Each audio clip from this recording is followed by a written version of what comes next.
It started with the kind of tension that brews not in seconds but over years. Years of public erosion in trust toward the judicial branch, years of quietly mounting frustration from citizens, lawmakers, and legal experts watching the Supreme Court drift further into opacity, and into that pressure cooker stepped Chief Justice John Roberts, expected to deliver calm, institutional reassurance, only to find himself face to face with Representative Jasmine Crockett, a legal mind in her own right, sharp as a scalpel and unshakable as stone, and in a moment of nationally televised scrutiny, the Chief Justice's veneer of control cracked wide open.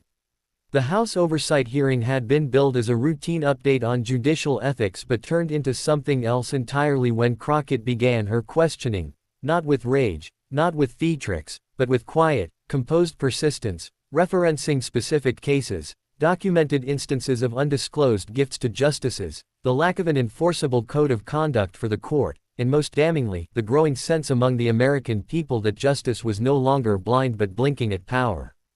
Roberts attempted deflection with historical precedent, rhetorical misdirection, and high-minded legal phrasing, but Crockett didn't bite. Instead, she pressed further, more surgically, asking if he believed a Supreme Court justice should be permitted to receive undisclosed luxury trips from political donors and rule on related cases, to which Roberts stammered through a non-answer, tension visibly building in his voice, his shoulders, his breath. Then came the moment that would be replayed on every news outlet, every social platform, in every classroom discussing power and poise. Roberts, clearly rattled, leaned forward and exploded, not with reasoned disagreement but with raw, uncontrolled volume, shouting across the table, "You are not qualified to question the integrity of this court." And the room dropped into stunned silence. The outburst was more than volume, it was a symbol, a fissure in the marble pedestal the judiciary had stood upon for generations, and it was met not with an equally loud rebuttal but with something far more devastating, a stillness. Crockett didn't blink, didn't flinch, didn't return the shout. Instead, she looked at Roberts with the kind of calm that only comes from knowing you've already won the moment, then delivered her now iconic line in a tone colder than ice and sharper than any gavel. "Your title doesn't place you above accountability, Chief Justice. It demands it." The stillness that followed was even more deafening than his scream, the kind of silence that breaks careers and births movements, and the clip, just 16 seconds long, hit the internet like lightning. Within hours, it had millions of views, dissected by legal analysts, repurposed into memes, remixed into TikTok videos, and subtitled in multiple languages as international viewers watched in awe as the symbol of American judicial power lost his temper, and a black woman from Texas calmly handed him his dignity, folded and returned. But beyond the viral spectacle lay the deeper narrative, the shifting of public mood and institutional perception, as Crockett's poised response became a rallying cry not just for political partisanship but for an idea long overdue in Washington, that no one, not even the Chief Justice, is above scrutiny. While conservative pundits rushed to defend Roberts, accusing Crockett of grandstanding, disrespect, or turning the judiciary into a political punching bag, their narrative faltered under the weight of the raw footage, a man yelling and a woman standing unshaken. Progressive voices, civil rights leaders, legal scholars, and even moderate centrists found themselves aligning behind Crockett, not because of ideological agreement but because of what she represented in that moment: composure, truth, and an unwillingness to be cowed by robes and titles. Roberts, for his part, released a cold, lawyerly statement through a court spokesperson, claiming the exchange had been emotionally charged, and expressing concern for the preservation of judicial independence, but the words rang hollow, unable to erase the image of a man unmoored by a basic question of accountability. Behind the scenes, insiders whispered that Roberts was livid, not at the public reaction, but at himself for losing control, for becoming the story rather than the institution, for validating, in one vocal lapse, every criticism that the court had become out of touch. Meanwhile, Crockett received a flood of support from constituents, colleagues, and even quietly from some legal minds who had long feared speaking out against the court's growing untouchability, and rather than basking in the attention, she pivoted immediately into legislative work, co-sponsoring a bill that would establish a binding code of ethics for Supreme Court justices and require financial disclosures equivalent to those demanded of Congress. Her speech introducing the bill echoed the moment without repeating it: clear, focused, legal, and above all, serious, showing that she had no interest in being a meme, only a movement.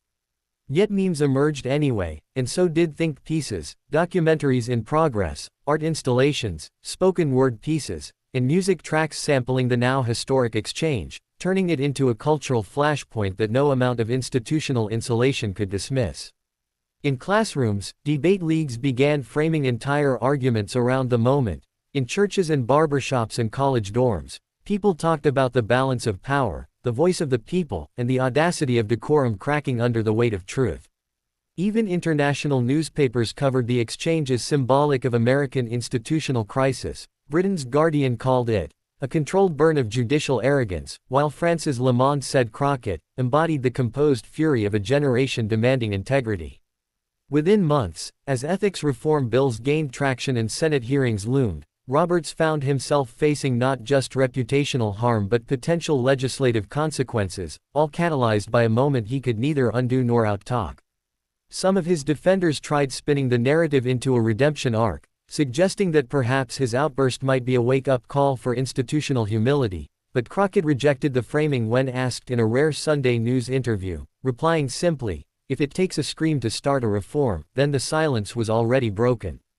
Her words landed with the finality of a gavel drop, not dramatic but definitive, and in doing so, she closed the loop on a story that had never really been about volume, but about power, and who holds it accountable when no one else will.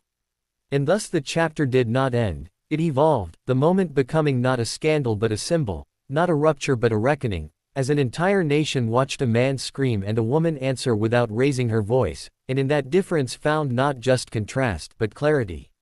What followed was not merely fallout, it was transformation, both personal and institutional, as the confrontation between Chief Justice John Roberts and Representative Jasmine Crockett moved from viral moment to enduring public narrative, the kind of event that doesn't just flash across timelines but permanently alters the temperature of national discourse. And in the days after the hearing, as networks replayed the clip with slow-motion cuts and expert panels debated whether Roberts' outburst was a loss of judicial decorum or a long-suppressed institutional arrogance finally surfacing, Jasmine Crockett remained resolutely consistent, refusing to let the media shape her into a caricature of confrontation, instead steering every interview, article, and appearance back toward the real question: what does it mean when the highest court in the land sees accountability as insult, rather than duty?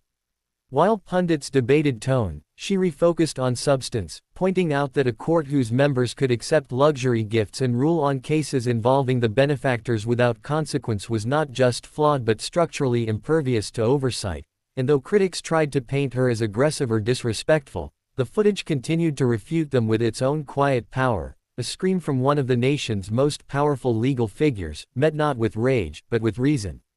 Behind closed doors, Congress buzzed not just with gossip but with strategy. Some Democrats saw an opening for judicial ethics legislation long thought impossible, while even some moderate Republicans admitted, off record, that the court had overstepped public trust too many times to ignore the issue further.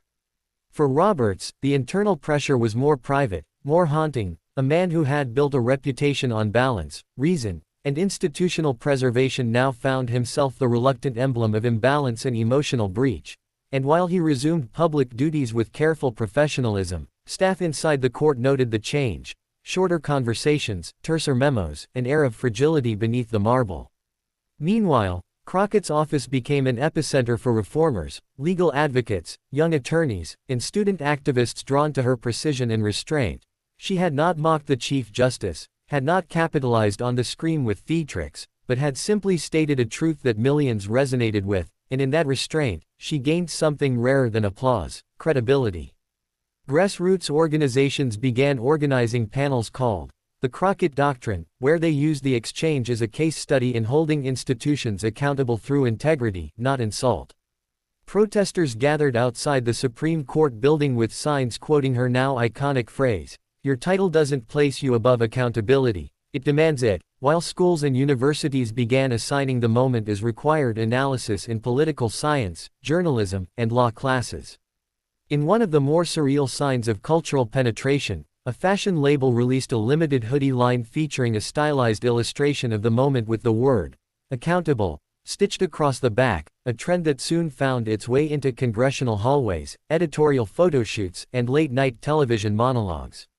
And yet, despite this explosion of attention, Crockett resisted commodification. When invited to headline talk shows, she prioritized town halls in overlooked districts, choosing policy over publicity, and her approval ratings in her district, already strong, surged beyond expectation, with even her critics forced to acknowledge her growing command of national policy discourse.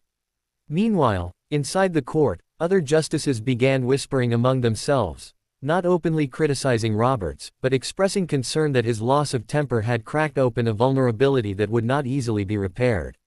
"We have always relied on the perception of balance," one justice reportedly told a clerk. "Now we're being watched for imbalance." Internally, judicial procedures for communication with Congress were quietly reevaluated, and pressure mounted to implement at least a symbolic code of conduct to restore some sense of credibility, even if it held no binding force. But to the public, such gestures read as too little, too late. What once would have been seen as progress now appeared performative. Crockett, aware of this, continued pressing, not for symbolic reform, but structural, annual disclosure audits, third-party ethics oversight, and recusal mandates for conflict of interest cases, all framed not as partisan demands but as fundamental principles of democratic legitimacy. Her speeches grew more powerful not in volume, but in discipline. She spoke with the clarity of someone who knew every word would be studied, clipped, framed, and dissected, and in this knowledge, she crafted each public statement with the legal precision of a closing argument and the moral clarity of a preacher. As midterm elections approached, opponents tried to use the Roberts moment against her, calling her divisive, disrespectful, and a threat to institutional order, but these attacks failed to stick, because the public no longer saw order as synonymous with silence, especially not when silence protected the powerful. Instead, younger voters rallied around her, energized by her unwillingness to be intimidated, and older voters, even those less ideologically aligned, admitted admiration for her composure. In a national survey conducted 6 months after the incident, more than 68% of respondents, including independents, said they believed Supreme Court justices should be subject to mandatory ethics rules, and when asked to identify a political figure who had most effectively challenged unaccountable power, in the past year, Jasmine Crockett's name ranked in the top 3 across demographics. Roberts, watching these numbers, understood what had happened. He had not just yelled in a moment of frustration, he had ruptured the image of judicial detachment, and Crockett had seized the opening not with outrage but with order. She did not seek revenge or vendetta, she sought reform. And in doing so, she became more than a politician, she became a symbol of what accountability could look like when applied upward, not just downward.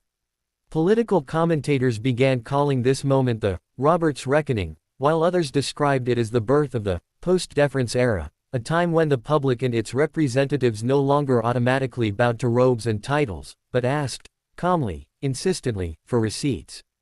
Crockett's own writings, published shortly after in an essay titled What the Bench Owes the People, argued not for the weakening of courts, but for their restoration through earned legitimacy, not inherited awe. Her essay became required reading in law schools and was even cited in a dissenting opinion by a federal appellate judge commenting on the lack of ethics guardrails at the highest level. Meanwhile, Roberts' legacy, once carefully sculpted around balance and neutrality, began to shift in academic circles, with scholars debating whether his outburst marked a humanizing moment or a revealing breach of the temperament expected at the apex of legal interpretation. In private, Roberts reportedly reflected on the moment with regret, not anger, admitting to clerks that his fear was not Jasmine Crockett's questions, but the court's inability to answer them. And perhaps that, more than anything, defined the legacy of that moment, not just a scream and a silence, but the deeper silence that followed, one in which millions asked, if our justices cannot answer the people, who do they truly serve? Crockett never claimed to have all the answers, but in refusing to be silenced, she gave others permission to ask the questions. And in doing so, she didn't just respond to a scream, she rewrote the script of power, with the kind of cold, calm authority that resonates long after the noise fades.